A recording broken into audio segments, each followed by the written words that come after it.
She's 20 years younger than me, and she's pregnant. We need to get divorced. Suddenly, my husband brought his mistress home, and then he asked for a divorce. Honestly, our marriage had been falling apart for a long time. I no longer loved him, the man who never helped with the kids or housework and was always out having fun. Here's the divorce papers. I'm taking everyone except our eldest son. I handed the papers to my husband, but then he said something shocking. What? Take our eldest son too. I couldn't believe it. That's not possible because he is... When I confronted him with the truth, he was stunned and fell to his knees. My name is Riley, and I'm 51 years old. I'm a housewife. I married my husband Aiden 14 years ago. We were introduced by mutual friends. I used to work as a web designer and was always focused on my job. I hadn't dated in years. Those friends introduced me to Aiden out of concern. He was friendly and a great conversationalist. I hadn't dated much, but I enjoyed spending time with him and thought we could build a happy life together. But our journey to marriage wasn't easy. He was divorced and had a child. His ex-wife had left him and their child, and he said he was working while raising the child. When I discussed this with family and friends, they all said it would be a mistake. You'll struggle after you get married. That's what everyone says in unison. But to me, this challenge only made my love for him stronger. I felt I had to support him, a single father.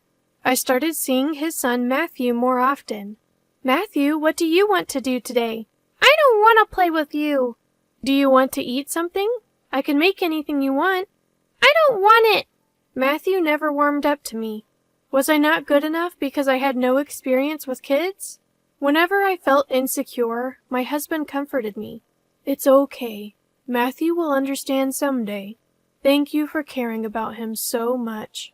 His words made me happy, and I didn't mind being rejected by Matthew. I'll love him as if he's my own child when we get married. I'm glad I met someone like you who can love Matthew too. Looking back, I might have been too proud, thinking I was his emotional support. Then, 6 months into our relationship, I got pregnant, and we got married. We had our daughter, Ella, and the next year our son Henry was born. I became a mother of 3. I was busy raising 2 kids back to back, but my husband never helped. Riley, Henry is crying. Can you comfort him? I'm busy right now. Me? No way. He wants his mom, right? Even when I was taking care of our daughter, he'd hand me our crying son and play on his phone. He always came home late, drunk. On his days off, he'd leave in the morning and come back in the evening. We barely had time to talk.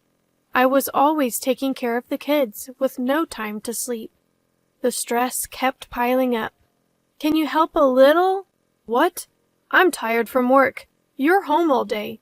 Taking care of kids is a woman's job. I couldn't believe it. I wouldn't have married him if I knew he was like this. I felt deceived. But, thinking of our newborn children, I couldn't easily ask for a divorce. Taking care of our restless second son and our daughter, who was going through her toddler tantrums, was really challenging. Still, I tried my best to be a good mother. My relationship with the eldest son, Matthew, remained distant. He hardly spoke to me. In the mornings I'd wake him up for school and feed him, but we barely talked. I was so busy with the younger kids that I didn't have time to pay attention to Matthew. A few years later, as Matthew entered middle school, he became more rebellious. Matthew? Have you finished your homework, or are you just reading comics? Leave me alone. I'm just worried about you. That's what's annoying. Stop acting like a mom. Every time, he'd lash out and ignore me. I decided to talk to my husband about it. Can you talk to Matthew? He's always playing, not studying, and he doesn't listen to me. It's probably because of how you raised him. Maybe he doesn't listen because you've been too lenient? What? I don't want to hear that from someone who never helped and was always out. You think I was just playing around? My husband stood up angrily. No, you were always out drinking. You never helped when I was busy. I have work commitments. This is all part of my job. You live off my salary, so don't act so high and mighty." I couldn't respond. I had quit my job to take care of the kids, and we lived off the money my husband gave us. He only gave the bare minimum, so we were always just scraping by. I didn't have any money of my own. So when he brought up money, I felt powerless. But Matthew's behavior got worse. Some nights he wouldn't come home until very late. I feared he was getting into trouble. Despite my efforts to talk to both Matthew and my husband, neither listened. My husband and I started fighting every day, and then he began coming home less and less. This went on for years. I was over 50 and Matthew was in his last year of high school. I thought we'd understand each other once his rebellious phase was over, but that wasn't the case. He either ignored me or shouted at me. We couldn't have a proper conversation. My relationship with my husband was broken. Then, one day, he brought a young woman home. "Who is this?" "She's 20 years younger than me, and she's pregnant. We need to get divorced," my husband said, deeply apologetic. Honestly, I had suspected his affair for a long time, so I wasn't surprised. But I couldn't believe he'd bring her to our home, where our children lived. The woman smiled at me. "Hi there, I'm Chloe." I was amazed she could smile, knowing she was the other woman. She was 35, 20 years younger than my husband, dressed in revealing clothes and heavily made up. She looked so different from me, with my increasing wrinkles. "I honestly don't see you as a woman anymore. I want to take responsibility for Chloe's child, so I'm sorry, but we need to divorce." I had reached my breaking point with these two selfish individuals. I had endured for the sake of our children and our life together, but I no longer felt any love for my husband. He had been out having fun while I struggled all these years. I decided to make him realize the hardships I faced and plotted my revenge. Surprisingly, my husband was pleading, and I simply nodded in agreement. "All right." "What? You're okay with it?" He seemed shocked by my quick agreement. "Of course. Here's the divorce paper. I'm taking everyone except the eldest son." His face twisted in confusion. "What?" "Take the eldest son, too." I couldn't believe what he was saying. "That's not possible. He's your son from a previous marriage. We're not related by blood, and we don't get along." "So what? You said you'd love him like your own." "Yes, I did. I've always treated him like family. I never treated him differently from the younger kids and did my best to care for him." "Then take responsibility till the end." The mistress chimed in. "Yeah, right. I can't be a mother to a high schooler. Let the old lady take care of him." Matthew was probably hearing all of this. He had been distant and rebellious, but this was just too cruel. "He's the child you had with your ex-wife. Take responsibility for him." "Are you heartless?" "Who's the heartless one here? You never took care of him. If you won't, I won't divorce you." He scratched his head in annoyance and sighed deeply. "Fine, I'll take care of Matthew." "What? I can't be a mother to such an old kid." "Sorry, but it's just a few more years. Bear with it." "Fine, but buy me the new bag from my favorite brand." He smirked and said, "All right." Seeing the two of them about to get cozy, I handed over the divorce papers. "Can you sign this quickly? I'll take it tomorrow." "Always in a rush, aren't you?" He grumbled but signed. I took the signed papers and securely placed them in my bag. "By the way, can you even live on your own after the divorce? You don't have a job or a place to stay. I feel sorry for the kids." He laughed smugly. He probably thinks I'm just a housewife with no savings. "Thanks for your concern, but I have a job, so I'll be fine." "What? You started working? It's probably just part-time, right? You can't live on that." "It's not part-time. I went back to my web design job. I can work from home with just a computer. Last month, I earned over $100,000, so I think I'll manage." "Really?" My husband looked frustrated. "A few years ago, I used my savings from when I worked to buy a computer. Then I started working as a web designer from home. Having prior experience, I quickly found work and saved up, anticipating a future divorce. That's why I was ready with the divorce papers. I smirked at my husband, who thought he had the upper hand. By the way, are you two going to be okay? What do you mean? Child support. I'll need it for Ella and Henry until they're adults. He looked troubled. It's his responsibility to support his children. Just because we're divorcing doesn't mean he can abandon his duties. We'll discuss the amount through lawyers later. I'm thinking around $400 a month for both. $400 a month? That's too much. What are you talking about? They're in middle school now, and there are expenses for club activities and tutoring. Child support isn't just for food and utilities. It's actually a modest amount. Is it that much? He probably didn't know since he never got involved in our finances. Ella and Henry, who are in sports clubs, have expenses like shoes, uniforms, and practice gear. Plus, there are costs for away games. $200 per child per month might be a stretch for him. By the way, your girlfriend knows, right? Huh? I smiled at the mistress. Compensation for the affair? You've been having an affair for years, so I'll be seeking compensation. I'll consult with a lawyer, but it might be a hefty sum. Be prepared. What? I didn't know about that. It's not my fault. Do you think being over 30 and claiming ignorance will save you? By the way, I have all the evidence, so playing dumb won't help. I had hired a private investigator when my husband started staying out. I knew about the affair and had photos as proof. With all the evidence, there's no escaping. But the mistress, not wanting to admit the truth, cried out. To begin with, it's obvious that she's cheating on him when she's pregnant, so there's no way she can escape. However, as if she didn't want to admit that fact, her cheating partner yelled in panic. I don't have that kind of money. I don't even have savings, and I'm pregnant. That's not my problem. If you can't pay, ask the man next to you. She grabbed and shook my husband. You'll pay for me, right? I've got my hands full with child support. You pay the affair compensation. Why? You earn money. Pay it. I spent it all on gifts for you. Do you know how much I spent on you? What? I didn't know you were broke. The atmosphere between the two had turned sour. She was probably after his money. Otherwise, why would she date a man in his 50s? It was my husband's fault for having his hands on another woman while still married to me. My husband was at fault for cheating while married, but she was equally guilty for continuing the relationship. I wanted her to pay her dues. I thought you'd take care of me and buy me anything I wanted. That's why I considered marrying you. I didn't know about any affair compensation. I won't pay. You can refuse, but I'll consult my lawyer. See you in court? When I mentioned court, she panicked and stood up. I can't do this.